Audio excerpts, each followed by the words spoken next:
Shalom saudara, jumpa lagi dalam program Sermon Today hari ini.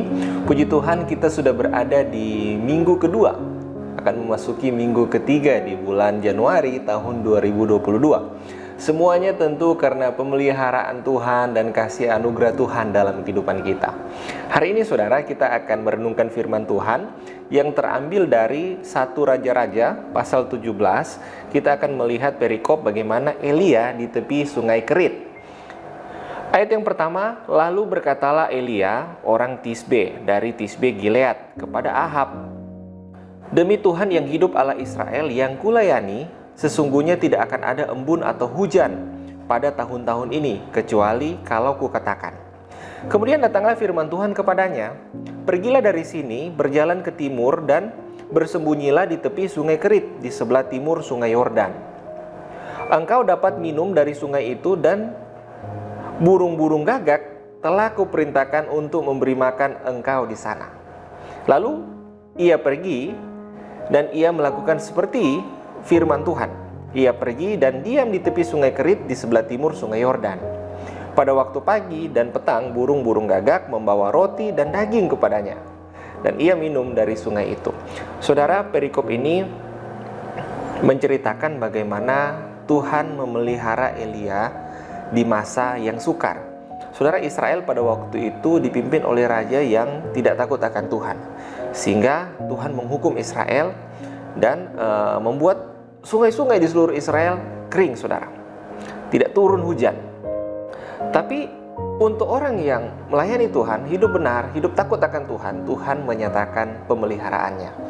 Saudara, tahun ini mungkin saudara memasukinya dengan penuh pesimis. Bagaimana tidak, ada banyak isu, kabar yang bisa saja membuat kita takut ataupun khawatir. Varian corona yang terus berkembang. Kita berharap pandemi ini selesai, namun tidak kunjung selesai, justru mungkin akan pecah gelombang ketiga. Ada banyak orang mulai khawatir tentang perekonomian, tentang pekerjaan, tentang kesehatannya. Bahkan ada banyak isu-isu lain terkait resesi yang akan terjadi secara besar-besaran, secara global. Saudara, tapi saya percaya kehidupan saya dan saudara anak-anak Tuhan ada dalam tangan Tuhan, ada dalam pemeliharaan Tuhan. Tidak pernah Tuhan membiarkan anak-anaknya untuk kelaparan ataupun ditelantarkan. Tuhan yang kita sembah dalam nama Yesus Kristus Tuhan adalah Tuhan yang bertanggung jawab, yang tidak pernah membiarkan kita atau menelantarkan kita. Saudara, ada sebuah kisah tentang seorang ibu janda dan anaknya, saudara. Mereka hanya berjualan tisu untuk kehidupan mereka sehari-hari. Tapi pada hari itu terjadi hujan yang sangat lebat, sehingga dia tidak bisa keluar rumah untuk berjualan tisu, saudara. Dan ketika malam tiba, mereka lapar, saudara. Mereka belum makan karena mereka hanya mengharapkan dari berjualan tisu untuk hidup sehari-hari. Saudara, ketika malam, sang ibu membacakan kisah bagaimana Tuhan memelihara Elia di tepi sungai Kerit. Bagaimana Tuhan memerintahkan burung-burung gagak untuk memberi Elia makan roti pada waktu itu. Tuhan mengutus burung-burung gagak untuk memenuhi kebutuhan mereka. Kemudian setelah mendengar cerita dari sang ibu, iman anak ini timbul, saudara. Iman anak ini membara dalam hati dan pikirannya. Apa yang anak ini lakukan? Dia membuka pintu gubuk mereka, saudara. Rumah yang kecil, rumah yang sederhana.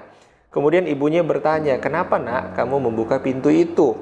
Anak ini berkata, "Ma, ibu, saya membuka pintu itu karena saya yakin, percaya Tuhan sudah mengutus burung gagak untuk memberikan kita makan malam hari ini." Apa yang terjadi, saudara? Beberapa saat kemudian ada orang yang mengetuk pintu itu. Kemudian orang itu bertanya dan menyapa keluarga ini, "Selamat malam. Kok kenapa di tengah hujan yang lebat kamu membuka pintu? Bukankah sangat dingin, udara dari luar bisa masuk ke dalam?" Kemudian ibu ini bercerita bagaimana kelakuan anaknya membuka pintu itu dengan penuh iman, bahwa mereka telah membaca firman Tuhan, bagaimana kisah pemeliharaan Tuhan mengutus burung gagak kepada Elia memberikan makan. Kemudian orang di sebelah pintu itu, di luar itu, berkata dia sangat terharu dengar cerita itu, dan dia berkata, "Kalau begitu sayalah si burung gagak yang Tuhan utus. Mulai hari ini saya akan memenuhi kebutuhan makanan dan minuman dari keluarga ini. Setiap hari saya akan menyuruh staf saya untuk memberi makan keluarga ini sampai ibu ini dapat pekerjaan yang lebih baik." Saudara, ternyata pria itu, orang itu adalah wali kota yang sering atau suka berkunjung ke daerah kampung-kampung terpencil, dusun-dusun, saudara, untuk membantu masyarakat yang sedang susah. Setelah pulang kantor, dia belusukan lah istilahnya dan bertemu dengan keluarga ini. Saudara, ini sebuah kesaksian yang saya dapat.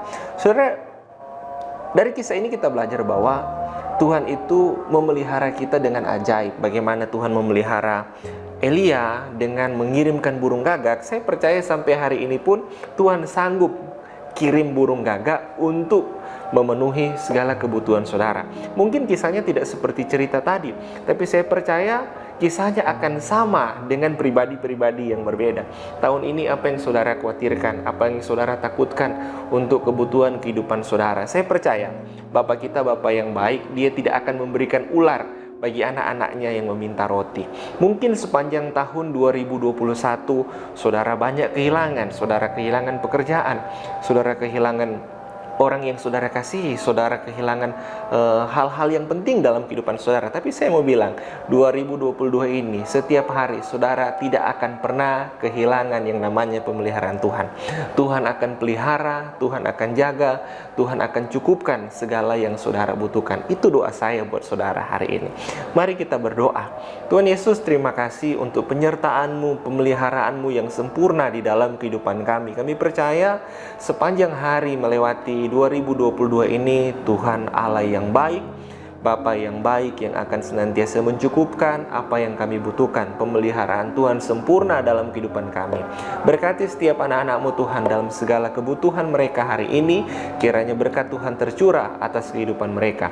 Di dalam nama Yesus kami berdoa. Haleluya. Amin. Tuhan Yesus memberkati.